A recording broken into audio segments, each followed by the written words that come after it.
I was alone. The rain hammered against the windows of her small top-floor flat.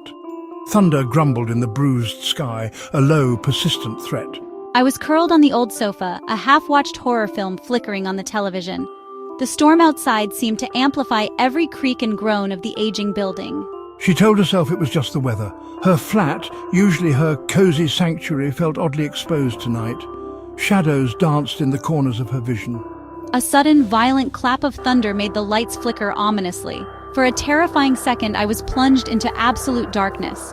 When the lights sputtered back to life, the gnawing unease lingered. The shrill ring of her landline telephone cut through the storm's chaotic symphony. It rarely ever rang. She stared at it, a fresh wave of foreboding washing over her. Hesitantly, she picked up the heavy bakelite receiver. For a moment, there was only silence, then a voice. S1. Media group, animated figure looking around nervously in dark apartment, animated figure saying hello in empty room at stock at distribute_equally. Hello? Don't blink.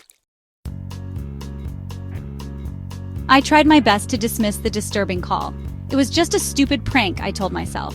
I needed to calm my frayed nerves. A cup of tea, that was what I needed. She walked towards the small kitchen, her footsteps echoing loudly. As she waited for the kettle to boil, her gaze drifted back towards the living room. The television was still on, its pale light casting dancing shadows. But the low-budget horror film was gone. Instead, the screen showed her living room. It was an image of my own space, viewed from a slightly elevated angle. Her blood turned to ice.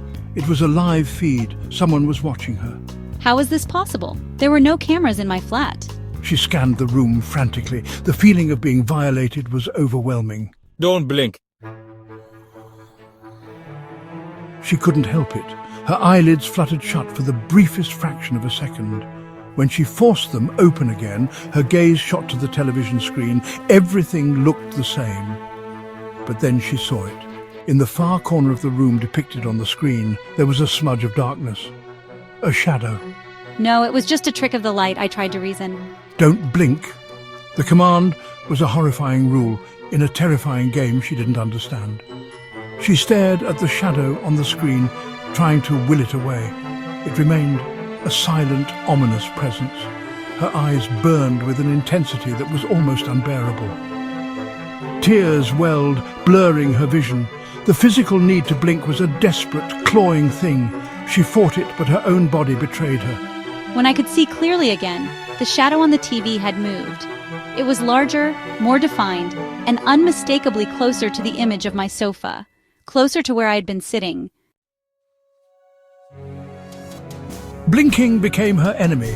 Each flutter of her eyelids was a profound betrayal.